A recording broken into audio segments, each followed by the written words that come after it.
Happy Tarot Tuesday, everyone. I'm Dr. Maria DeBlasi, a professor, writer, and Bruja, and this is my Bruja's Guide to Tarot, in which I consult the deck in order to help us heal our relationship to hope, pleasure, and the magic of everyday life.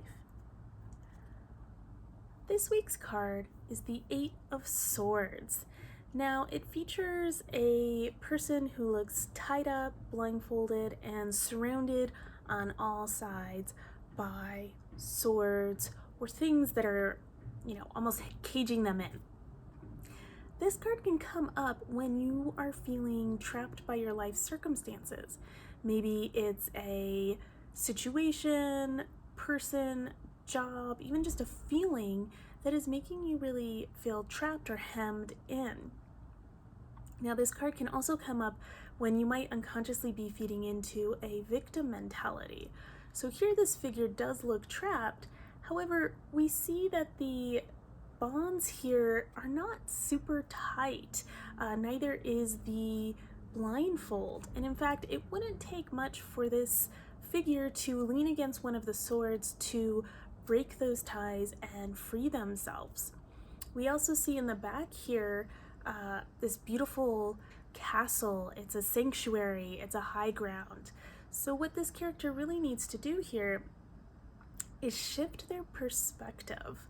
So the Eight of Swords can come up for us when we've given away our power or a sense of self to something outside ourselves. So part of this feeling of powerlessness or victimhood always comes up when we are giving our agency away, thinking that a person, institution, or situation has full control of us. This card comes up to remind us that that is not in fact the case. In fact, if this figure just turns around and removes that blindfold, they will know that they have that sanctuary and that high ground to retreat to.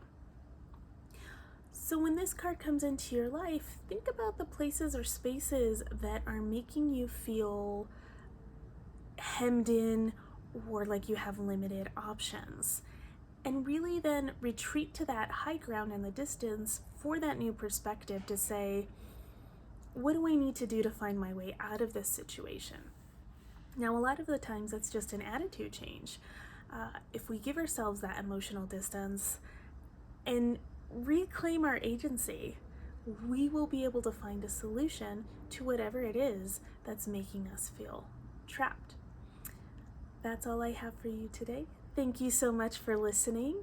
If you want more tarot tips, musings on everyday magic, recipes, and a witchy take on literature, the occult, and popular culture, you can find me at www.mariadeblasi.com or any of my social media sites, the links of which are in my bio on Instagram and in the captions here on YouTube.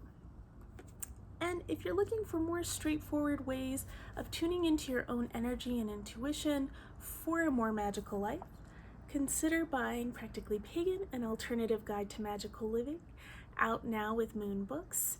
This magical guide is very simple. It offers concrete, practical solutions to creating a more magical life. So it doesn't require fancy tools or complicated spells. It's just about energy, awareness, and intention.